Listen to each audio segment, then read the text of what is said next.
মাশাআল্লাহ, মুস্তাকিমকে মাহফিল পক্ষ থেকে অনেক ধন্যবাদ তার চমৎকার কণ্ঠে একটি ইসলামের সঙ্গীত শোনার জন্য। সম্মানিত এলাকাবাসী, এই পর্যায়ে আমাদের সম্মুখে কোরআন ও হাদিসের আলোকে তাফসীর পেশ করিবেন হযরত মাওলানা কামরুজ্জামান সাহেব, ইমাম ও খতিব পারাতুলি শাহে জামে মসজিদ।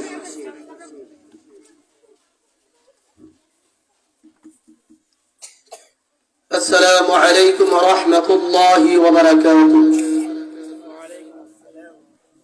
আপনারা কি সবাই বেজার হয়েছেন নাকি আমার প্রতি?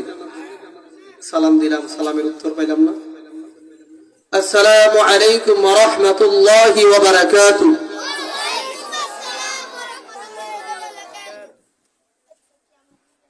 আমি দেখতে পাচ্ছি আমার সামনে ছোট ছোট বাচ্চারা আছে, মুরব্বী একজন আছে।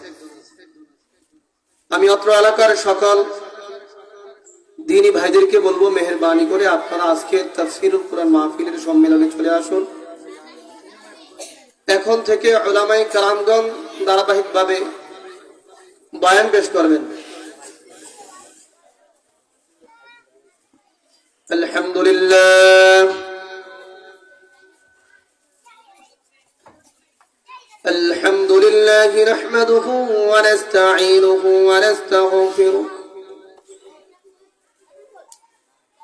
ونعوذ بالله من شرور أنفسنا ومن سيئات أعمالنا من يهده الله فلا مضل له ومن يضلله فلا هادي له ونشهد أن لا إله إلا الله وحده لا شريك له ونشهد أن سيدنا وسندنا وحبيبنا ومولانا محمد صلى الله عليه وعلى آله وأصحابه وبارك وسلم تسليما كثيرا كثيرا. أما بعد، فأعوذ بالله من الشيطان الرجيم.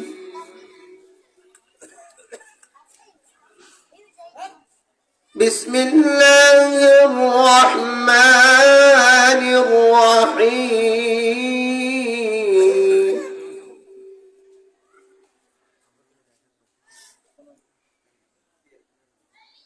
وقضى ربك ألا تعبدوا إلا إياه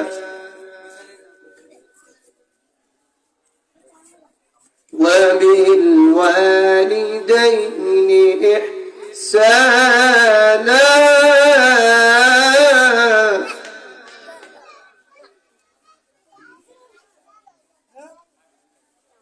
إما يبلغنك عندك الكبر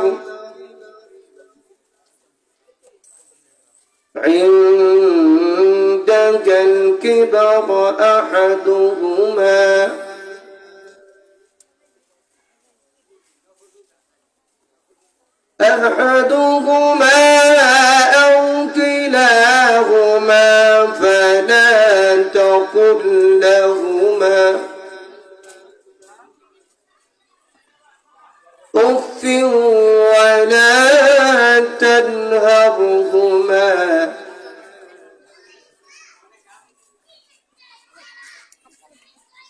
وقل لهما قولا كريما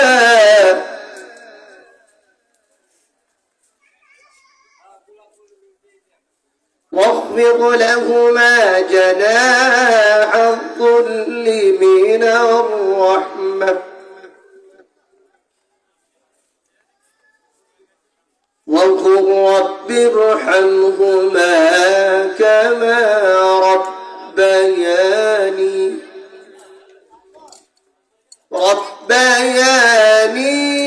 صغيرا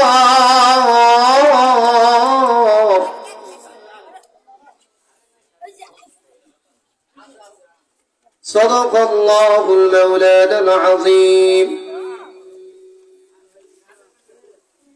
وعن عبد الله رضي الله تعالى عنه قال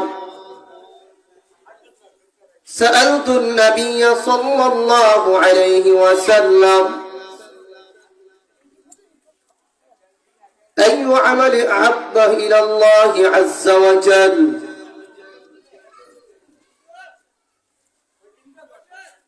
قال الصلاة على وقتها قلت ثم أي قال بر الوالدين قلت ثم أي قال ثم الجهاد في سبيل الله أو كما قال النبي صلى الله عليه وسلم. اللهم صل على سيدنا ونبينا وشفيعنا وحبيبنا ومولانا محمد صلى الله عليه وعلى آله وأصحابه وبارك وسلم.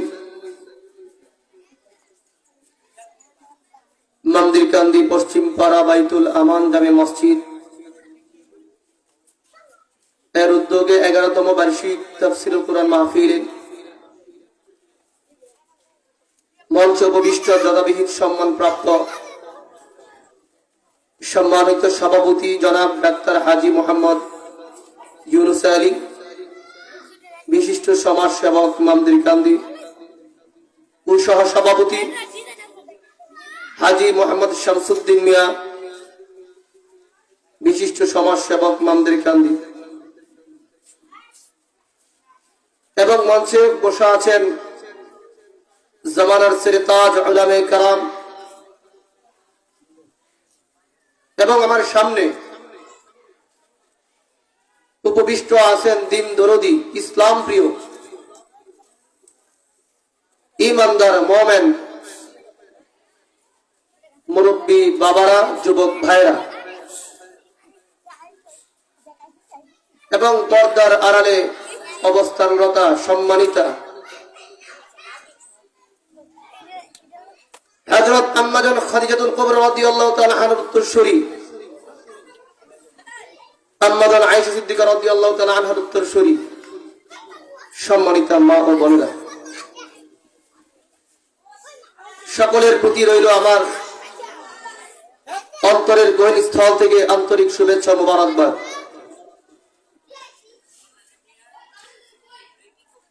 সম্মানিত হাজিরিন, আমি আপনাদের খেদমতে সূরা বনী ইসরাঈলের 23 এবং 24 নম্বর আয়াতে কারিমা তেলাওয়াত করেছি এবং বুখারী থেকে একটা হাদিস আপনাদের সামনে উপস্থাপন করেছি।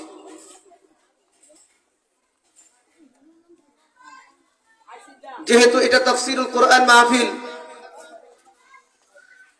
হাসি, কৌতুক, গল্প এগুলো বলার কোনো সুযোগ নাই, কেননা আল্লাহ তাআলা যে কালামুল্লাহ আমাদেরকে দান করছেন এর মধ্যে অনেক দিক নির্দেশনামূলক বিভিন্ন ঘটনা আছে, বিভিন্ন বিধিবিধান আল্লাহ তাআলা মানব জাতির জন্য এই দুনিয়াতে চলতে গেলে যা প্রয়োজন আল্লাহ তাআলা কোরআনের মধ্যে কি করছেন সেইগুলো দিয়ে দিয়েছেন, উল্লেখ করেছেন। সুতরাং অযথা আমরা কথা বলার কোনো কি নাই, সুযোগ নেই।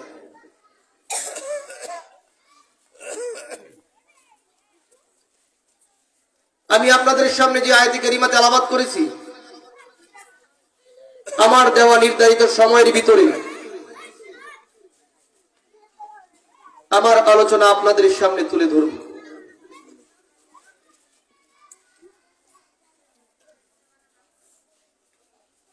দেখেন, আল্লাহ তাআলা পৃথিবীর মধ্যে প্রথম হযরত আদম আলাইহিস সালাতু ওয়াস সালামকে সৃষ্টি করেছেন। উনি কি পৃথিবীর প্রথম মানব? ওনার আব্বা আছে?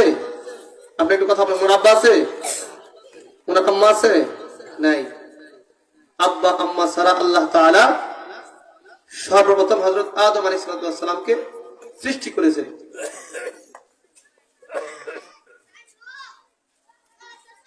তারপর মা হাওয়া আলাইহিস সালাতু ওয়াস সালামকে কি করছেন? ঠিক করছেন। উভয়ের মাধ্যমে আল্লাহ তাআলা আজ পর্যন্ত, অদ্যাবধি পর্যন্ত বিশ্বের মধ্যে প্রায় 700 কোটি মানুষের উপরে আছে।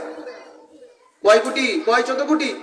700 কোটি মানুষের উপরে বর্তমানে বিশ্বে বসবাস করে। এই মানুষগুলো কোথা থেকে আসছে? হযরত আদম এবং মা হাওয়া আলাইহিস সালাম, ওনাদের মাধ্যমে এইভাবে আল্লাহ তাআলা বংশ বিস্তার করেছে। তো আমরা যে জন্মগ্রহণ করছি কার থেকে? আমাদের আব্বা আম্মা থেকে, আব্বা আম্মার মাধ্যমে। আল্লাহ তাআলা ওনার ইবাদত বন্দেগী করার পরে, আল্লাহর ইবাদতের পরে আল্লাহ তাআলা মা বাবার খেদমত এইসব বিষয়ে তাকিদ করেছেন। আমি আপনাদের সামনে যে আয়াতে কারিমা তেলাওয়াত করেছি, এই আয়াতে কারিমা মানে সূরা বনী ইসরাঈলের 23 এবং 24 নম্বর আয়াতের মধ্যে আল্লাহ তাআলা সমস্ত মানব জাতির জন্য 6টা নির্দেশনা দিয়েছেন। কয়টা বলতে হবে? কয়টা? 6টা, মনে রাখবেন। এখানে আয়োজক কমিটি লক্ষ লক্ষ টাকা খরচ করে আয়োজন করে কিছু এখান থেকে নিয়ে যাওয়ার জন্য, এমন যেন না হয় আমি আপনি 1 ঘন্টা 2 ঘন্টা 3 ঘন্টা বসে রইলাম, এক কান দিয়ে ওয়াজ নসিহত শুনলাম আর এক কান দিয়ে এখানে রেখে পাশে চলে গেলাম, তাহলে আমার আপনার জাগ্রত থাকাটা কি অযথা ছাড়া আর কিছু না। একবারে এক আনারও ফায়দাও না।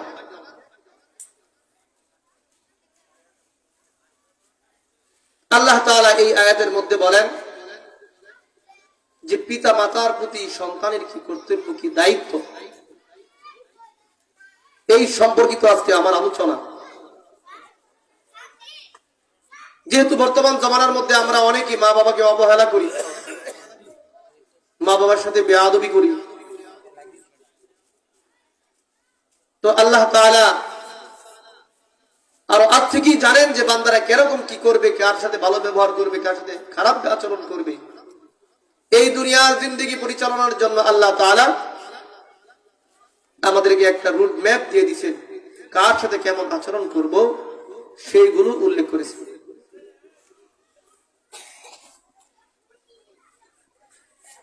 আসুন আগে মা বাবার গুরুত্ব কেমন হাদিস থেকে আগে জেনে নিই। وعن عبد الله سألت النبي صلى الله عليه وسلم أي العمل أحب إلى الله عز وجل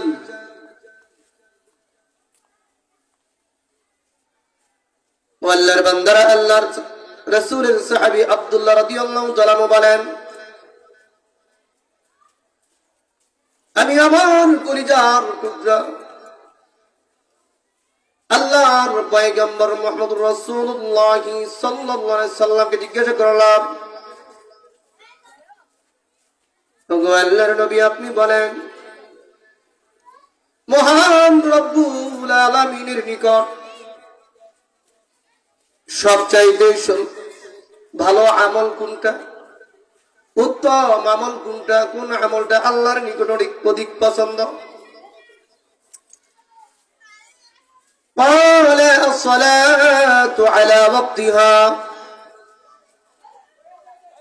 সাহাবীর প্রশ্নের জবাবে আমার আপনার পয়গম্বর উত্তর দিলেন,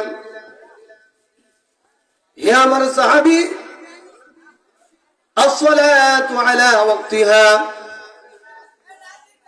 সময় মতো নামাজ পড়া এটা আল্লাহ তাআলার কাছে সবচাইতে বেশি পছন্দনীয়। সুবহানাল্লাহ বলবেন না? সাহাবী বলেন, তারপরে আমি বললাম, সুম্মা আইয়ুন, ও আল্লাহর পয়গম্বর, এরপরে কোন আমল? قال بر الوالدين। আল্লাহর পয়গম্বর বলেন, মা বাবার সাথে সত্য ব্যবহার করা, ভালো আচরণ করা। এবার আল্লাহর নবীর সাহাবী ডাক দিয়ে বলেন, আল্লাহর পয়গম্বর, সুম্মা আইয়ুন, এরপরে কোন আমলটা আল্লাহর নিকট অধিক পছন্দ? قال ثم الجهاد في سبيل الله। আল্লাহর পয়গম্বর বলেন, এরপরে হইল আল্লাহর রাস্তায় জিহাদ করা। মুসলমান ইমানদার, আমার আপনার পয়গম্বর জনাবে মুহাম্মদ রাসূলুল্লাহ সাল্লাল্লাহু আলাইহি সাল্লাম বলেন, ও দুনিয়ার মানুষেরা, মহান আল্লাহ তাআলার নিকট সবচাইতে পছন্দনীয় আমল হইল 1 নম্বরে সঠিক সময়ে ওয়াক্ত মতো নামাজ আদায় করা, 2 নম্বরে পিতা মাতার সাথে সঠিক ভালো ব্যবহার করা, সত্য আচরণ করা। মুসলমান ইমানদার, ইসলামের সবচাইতে বেশি গুরুত্বপূর্ণ একটি জিনিস হইল গিয়া জিহাদ। এই জিহাদের আলোচনা আল্লাহর পয়গম্বর 3 নম্বরে উল্লেখ করেছেন। এই হাদিস দ্বারা বোঝা যায়, ইমাম বুখারী এই হাদিস বর্ণনা করেছেন, এই হাদিস দ্বারা বোঝা যায় মহান রব্বুল আলামিনের ইবাদত বন্দেগী করার পরে আল্লাহ তাআলার নিকট সবচাইতে পছন্দনীয় আমল হইল সন্তানেরা তাদের মা বাবার সাথে সঠিক সুন্দর ব্যবহার করবে। সুবহানাল্লাহ।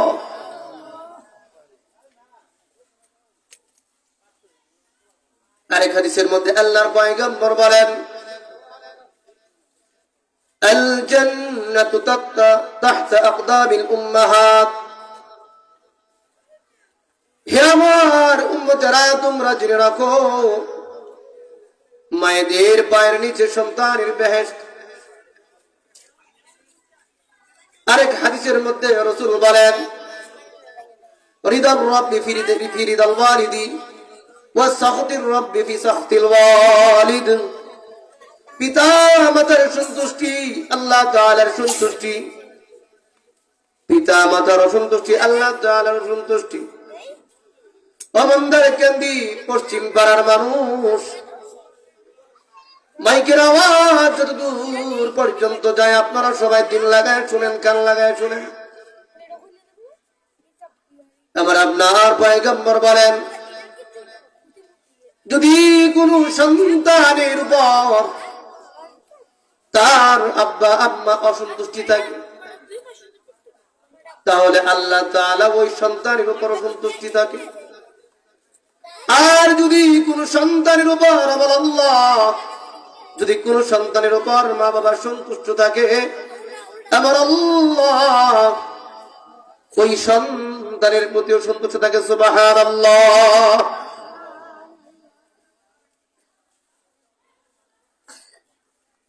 আরেক সাহাবী جاء رجل إلى رسول الله صلى الله عليه وسلم একজন ব্যক্তি আল্লাহর রাসূলের দরবারে আগমন করলেন, সালাম দিলেন, ইয়া রাসূলুল্লাহ, ইয়া হাবিবাল্লাহ, মা আহাক্কুন নাসি বিহুসনি সুহবাতি। ওগো আল্লাহর পয়গম্বর, আপনি একটু বলেন,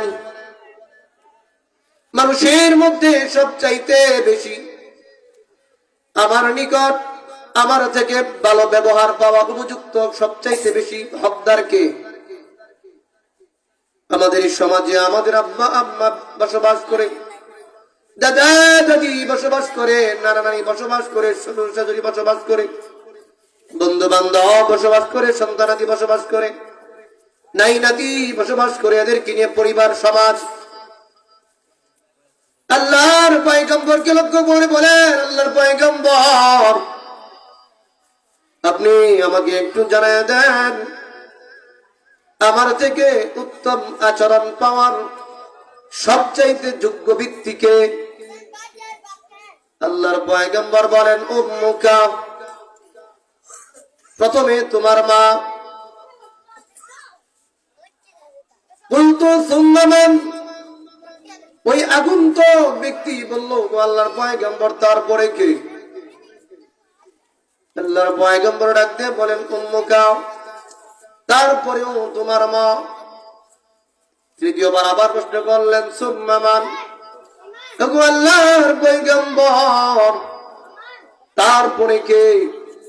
রাসূল বলেন, উম্মুকা, তোমার মা। আবার ওই আগন্তুক যে লোক রাসূলের দরবারে আসলো আবার প্রশ্ন করলেন, সুম্মা মান? এরপরে কে? আল্লাহ রাসূল বলেন, সুম্মা আবুকা। সুবহানাল্লাহ। আল্লাহর পয়গম্বর বলেন, তারপরে হইল গিয়ে তোমার বাবা। তাহলে তিনবার মার কথা বলা হয়েছে, কয়বার? বাবারা একটু মনোযোগ দিয়ে শুনেন, গুরুত্বপূর্ণ আলোচনা। তিনবার মার কথা বলা হয়েছে আর একবার বাবার কথা বলা হয়েছে। কিন্তু আপনার যারা বিবাহ শাদী করছে এরাই বুঝবেন মা যে কত কষ্ট করে, মা জাতি কত কষ্ট করে, এরাই বুঝবে। সেই জন্য মার সাথে কোনোদিন খারাপ ব্যবহার করা যাবে না। আল্লাহ তাআলা বলেন, আমি অল্প সময়ে সংক্ষিপ্তভাবে আমি তাফসীর করব। আল্লাহ কি বলতেছেন সূরা বনী ইসরাঈলের 23 এবং 24 নম্বর আয়াতে কারিমার মধ্যে আল্লাহ বলেন,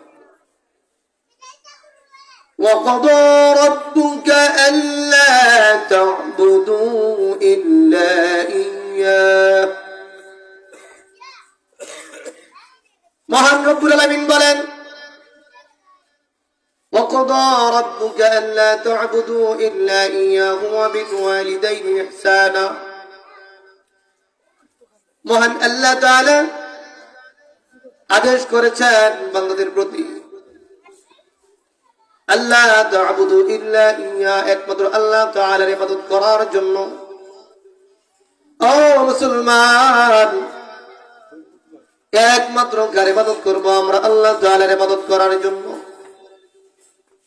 আল্লাহ তাআলার প্রথম নির্দেশ হইল সন্তানদের প্রতি, মা বাবার জন্য। وَبِالْوَالِدَيْنِ إِحْسَانًا। ও দুনিয়ার মানুষেরা, সন্তানেরা, মা বাবার সাথে সঠিক ব্যবহার করবা, শুদ্ধ ব্যবহার করবা। إِمَّا يَبْلُغَنَّ عِندَكَ الْكِبَرَ أَحَدُهُمَا أَوْ كِلَاهُمَا فَلَا تَقُل لَّهُمَا أُفٍّ। আল্লাহ তাআলা বলেন, আমার দুনিয়ার বান্দা বান্দীরা, তোমাদের জীবদ্দশায় যদি তোমার মা অথবা বাবা অথবা উভয়কে বৃদ্ধ অবস্থায় পেয়ে থাকো, বৃদ্ধ অবস্থায় পাও, বলে বয়সটা বুড়া হয়ে গেছে, মা বাবা বৃদ্ধ হয়ে গেছে, আগের মতো ওনার কামাই রোজগার করতে পারে না, আগের মতো শরীরের মধ্যে শক্তি নাই, আগের মতো চলাফেরা করতে পারে না। সাবধান সাবধান, মা বাবার সাথে বিরক্তিকর কোন শব্দ, উফ, এরকম কোন শব্দ বলা যাবে না। উফিনের ব্যাখ্যার মধ্যে বলা হয় এমন কোন কথা মা বাবার সামনে ব্যক্ত করা যাবে না যে শব্দগুলো শুনলে মা বাবার অন্তরে কষ্ট পায়। মা সন্তানকে ডাক দিছে, বাবা এক গ্লাস পানি এনে দাও, তৃষ্ণা লেগে গেছে গো বাবা। সন্তান ডাকতে বলে, আমি পারবো না, আমার অনেক কাজ আছে। মা বাবার সন্তানকে ডাকতে বলে, বাবা বৃদ্ধ হয়ে গেছি, শরীরের মধ্যে আগের মতো শক্তি নাই, টিউবওয়েল চাইবা পানি পাইতে পারি না, উঁচু করবো অথবা গোসল করবো, এক বালতি পানি উঠায়া দাও। সন্তানে দমক দিয়ে দূরে চলে যায়, পানি উঠাই দেয় না। আল্লাহ তাআলা বলেন, বিরক্তিকর কোন শব্দ, কোন বাক্য মা বাবার সামনে উপস্থাপন করা যাবে না। 3 নম্বরে বলেন, ওয়ালা তানহারহুমা, মা বাবাকে ধমক দেওয়া যাবে না। মুসলমান ইমানদার আমার, আপনার আল্লাহ ডাক দিয়ে বলেন, বিরক্তিকর কোন কথা বলা যাবে না। এটা তো অনেক দূরের বিষয়, ধমক দেওয়া তো অনেক দূরের বিষয়। ধমক দিবেন কেমনে? বিরক্তিকর কোন কথা কি বলার অবকাশ নাই। আল্লাহ তাআলা বলেন,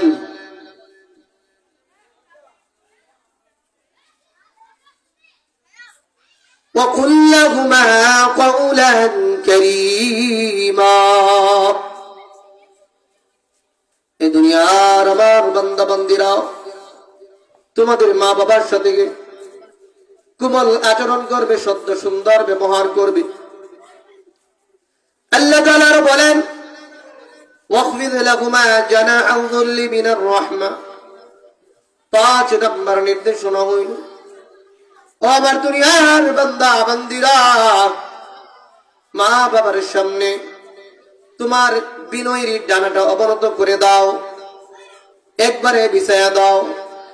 যদি আপনাকে সন্তানকে ডাকতে বলে আব্দুল্লাহ, আপনি সুন্দর করে আপনার আব্বা আম্মার ডাকে সাড়া দিবেন। কি বলছেন আব্বা? জি আব্বা, জি আম্মা। যেমনি করে মা বাবা সুন্দর করে আমাদেরকে ডাক দেয়, ঠিক এত সুন্দর করে মা বাবার ডাকে উত্তর দিতে হবে। আপনার যত বিনয় আসি, যত আকুতি আছে, সব মা বাবার সামনে একবারে নত করে দিতে হবে। আপনি হাই স্কুলের হেডমাস্টার হন, গ্রামের মেম্বার হন, চেয়ারম্যান হন, এমপি হন, আপনার আব্বা আম্মার কাছে আপনি কিন্তু সন্তান। ধমক দেওয়া যাবে না, সুন্দর নরম আচরণ করতে হবে। 6 নম্বর নির্দেশনা হলো, আল্লাহ তাআলা বলেন, وَقُلْ رَبِّ ارْحَمْهُمَا كَمَا رَبَّيَانِي صَغِيرًا। আল্লাহ তাআলা বলেন, এ দুনিয়ার বান্দা বান্দীরা, তোমার আব্বা আম্মার প্রতি তুমি কি খেয়াল রাখবা, কি দোয়া করবা, আমি রব্বুল আলামিন শিক্ষা দিয়েছি। বলে, তোমার আব্বা আম্মা দুনিয়াতে নাই, অন্ধকার কবর জগতে আছে।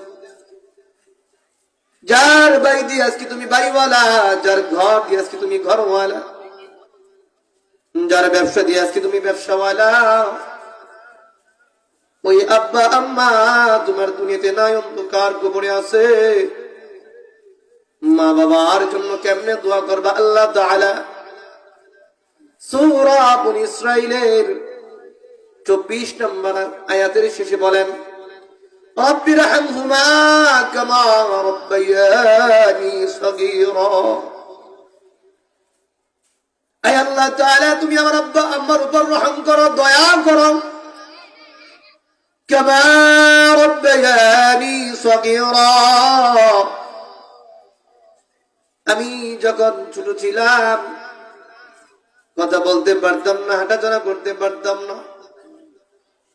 ক্ষুধা লাগলে হাউমাউ করে কান্না করতাম, মা আমাকে দুধ পান করাইত। আরে বাচ্চা যখন গরির মধ্যে কান্না করে খাইতে মার শান্তি নাই। বাচ্চা যখন হাউমাউ করে চিল্লা চিল্লি করে মা খাবার ফলায় চলে আসে। এবার আপনার আম্মা গোসলখানায় গোসল করার জন্য যায়, বাচ্চাকে শোয়াই দিয়া। বাচ্চা যখন চিৎকার মেরে তড়িৎ করিতে মা চলে আসে। বাচ্চা যখন অসুস্থ হয়ে যায় মা পেরেশান। ও বাবা, যুবক ভাইরা, বর্ধমানের মা বোনেরা, দিলের গান লাগায় শোনেন গো। যখন সন্তান মুসিবতের মধ্যে পড়ে মা পেরেশান হয়ে যায়, সন্তান বিদেশের মাটিতে আছে, অসুস্থ, মা শুনছে, মার খাওয়া দাওয়া করে না, মার মুখে আর ভাতের লোকমাটা মুখে যায় না। আল্লাহ তাআলা বলেন, তুমি ছোট কালে যখন কেমন ছিলা? ছোট কালে তুমি কি ছিলা? তোমার মা বাবার দয়া ছাড়া, তাদের অনুগ্রহ ছাড়া তোমার কি নাই? কোনো একটু দাম নাই। সে যদি তোমাকে কুলে না আনে, পেশাব পায়খানা পরিষ্কার না করে, এই ময়লার উপর তোমার কি শুয়ে থাকতে হবে? ছোটবেলা যেমন তোমাকে লালন পালন করেছে, ঠিক যখন তোমার আব্বা আম্মা থাকবে না, তাদের জন্য কি করবা? দোয়া করো যে আল্লাহ, আমার আব্বা আম্মা রাজি করো, তুমি শৈশবে আমাকে যেভাবে লালন পালন করেছে, তুমি আল্লাহ তাদেরকে তুমি ক্ষমা করো, রহম করো, দয়া করো। এই দোয়া শিক্ষা দিচ্ছি। আমি আপনাদের খেদমতে যে আয়াতে কারিমা তেলাওয়াত করেছি, এ বাবুরা, তোমরা দুষ্টামি না করে শূন্য করে বসো, অন্যথায় দূরে চলে যাও।